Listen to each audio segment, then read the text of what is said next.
Under a misty Irish twilight, an old woman quietly warns a traveler. Beware the fairy path tonight. They don't like being watched. You're on the edge of fairyland, where time loops and the unseen rules. This isn't child's play or mere superstition. It's a living dance of ancient magic, one that shaped Celtic souls for centuries. What if these stories are windows, not just folklore? Let's wander deeper into the fairy faith in Celtic countries and see what secrets survive the modern world. Fairies aren't just mythical creatures. They're threads woven into the daily lives of Celtic people. But how did these hidden realms persist in a world growing colder toward magic? In County Kerry, a fisherman named Sean recounts narrowly escaping a fairy abduction. Walking home late from the harbor, he glimpsed ghostly figures dancing on the shoreline. He ducked behind rocks, heart pounding, while the eerie light faded. This wasn't a bedtime tale. It was a lived memory that warned locals of crossing invisible boundaries at night. Fairy faith worked like a cultural force field. Think of it as a social antivirus protecting Celtic identity. As England's influence grew with science and industrialism, the fairy stories shielded communal memory. Locals held tight to this shared mythology, silently rebelling through whispered legends and cautious rituals, passing down a secret code of resistance through generations. Time itself stretches and contracts in these tales. Fairy realms aren't bound by our clocks. People noticed that visitors who entered might return years later or not at all. It's like stepping into a dream where minutes feel like decades.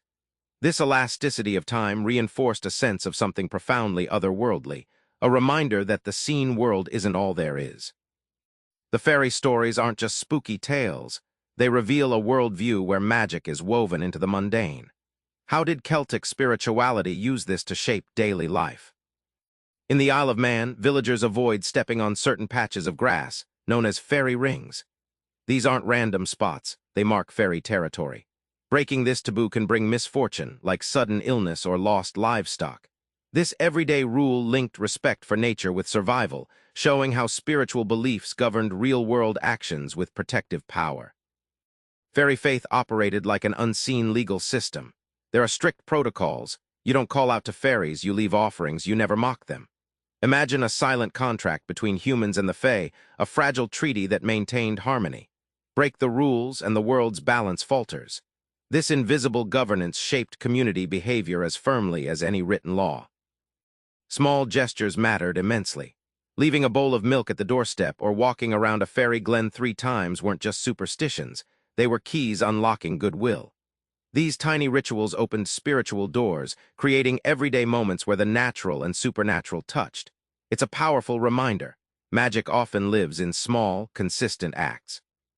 Science and religion once mocked fairy beliefs as foolish, yet the fairy faith survived. How did it endure and even thrive in the face of skepticism? In 19th century Wales, some priests secretly incorporated fairies into sermons, not to promote them, but to co-opt and calm folk fears. This uneasy truce kept fairy faith alive in a reframed, sanitized form.